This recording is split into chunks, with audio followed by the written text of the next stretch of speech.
All set then? Yeah. Here's something that's going to make you a little lightheaded.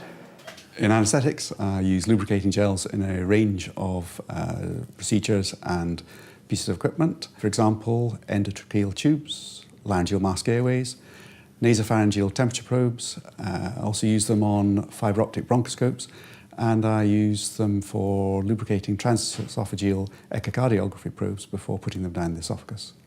I use lubricating gel to aid passage of these disposable pieces of equipment across mucous membranes. So here's the one that puts you off to sleep.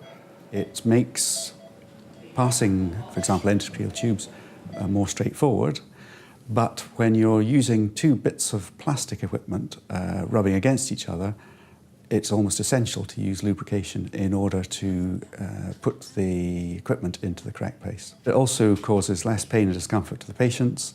There's less bleeding from mucous membranes, and the patients are more comfortable after their operation. To prepare a temperature probe, I need the 12 French general purpose temperature probe, sachet of jelly, clean swabs, clean surface, and gloves.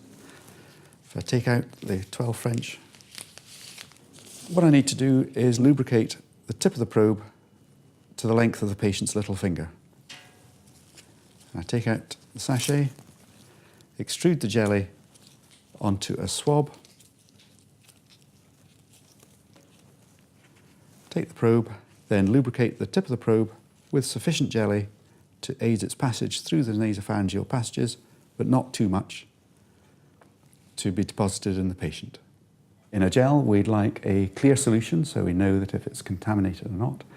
It has to be the same properties both at room temperature and in the body. And the viscosity has to be such that it's easy to manipulate, but not too thick so that it sticks to the patient or the piece of equipment. I have here a size 8 endotracheal tube that's been cut already to 26 centimetres. In order to lubricate it, I could use either a double-wrapped 5-gram tube of gel, sterile on the inside or out, a 5-gram tube of gel, or a 5-gram sachet. I'm going to use the sachet.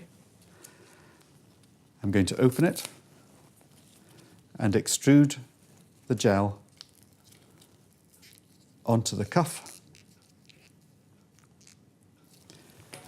and use the swab to apply the gel all over the endotracheal tube and remove excess gel from it.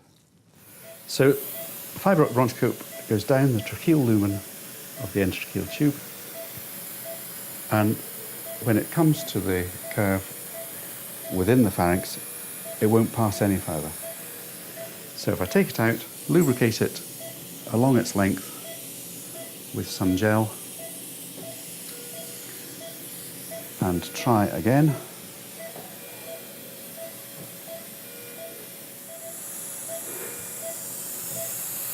Round the corner and where I want to be. We use sterile sachets of gel, and that's to make sure that we don't transfer any infection or secretions from one patient to another, and also so we don't introduce any infection from gels that have been lying around for some time, opened, and then transfer them into the airways or esophagus of a patient.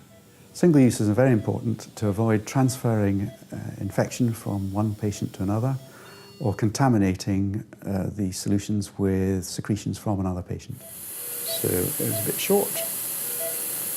That's in good position. 2 and 4, please. I have here a size 4 disposable laryngeal mask airway. And in order to lubricate it, again, as for the endotracheal tube, I could either use a double-wrapped 5-gram tube of gel, a 5-gram tube of gel, or a 5-gram sachet. As with the endotracheal tube, I'm going to use the sachet and apply the gel to the reverse side of the laryngeal mask that glides over the mucous membrane.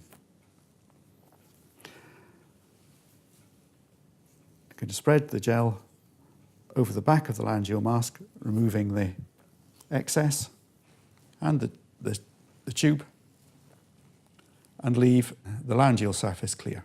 I'm using water-soluble gels because I want them either to be absorbed or removed from the patient and not left as a crust on the bits of equipment that I use. I'm also would rather not use oil-based solutions. These can be left in the patient or cause damage to the plastic and equipment and the coatings of the bits of equipment that I use. Yep, that's fine. I wouldn't use gels with lidocaine. It's not necessary. It adds to the costs and provides no added benefit to the patient. It doesn't reduce the pain or discomfort after an operation, and its duration of action is only a few minutes.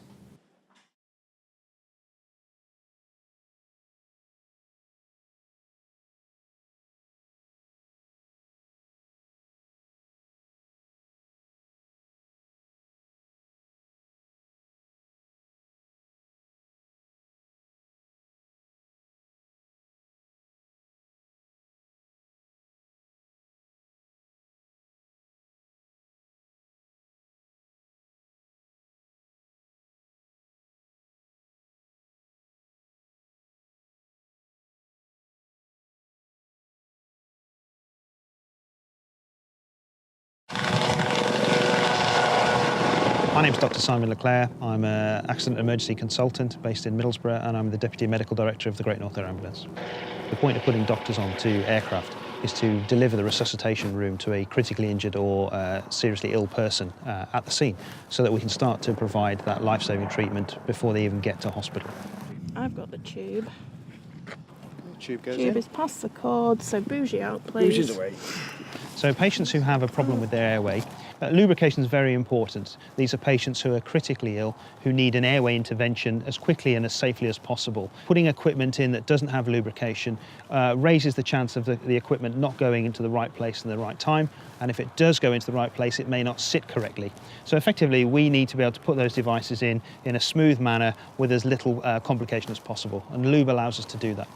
There's always a risk when we're putting a device into somebody's mouth or into their throat that we can cause trauma, and lube, in effect, does help minimise that risk.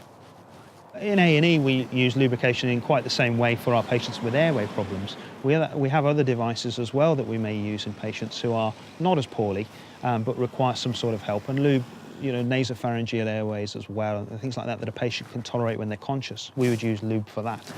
Also, we put nasogastric tubes into patients who try and drain their stomach. And we require lube, again, to do that because it's far more comfortable for the patient, and it makes the actual technique easier. The sort of thing we're looking for in lube is something that is sterile. So ideally comes in a pack that's small enough that we can just use once and then discard, so we're not wasting too much. Sterility is very important. It's certainly something we've come to recognise in the UK over the last few years. And by default, the patients that we're using the gel on for an airway procedure are critically ill.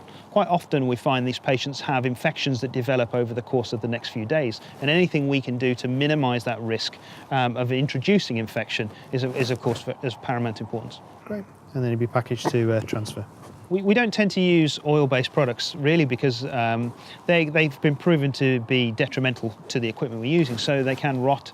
The plastics, the rubbers, any sort of polymer that is an artificial device in a patient. And I have worked in environments overseas where we don't have lubrication, and it makes life much more difficult. Actually, then what you're relying on is using a patient's saliva or their blood or some other secretion to insert the devices, because the devices need to be lubricated to minimise the risk. And so, that's far from ideal when I've worked in those situations. It's much easier just to carry a sachet of lube and use it as you need it.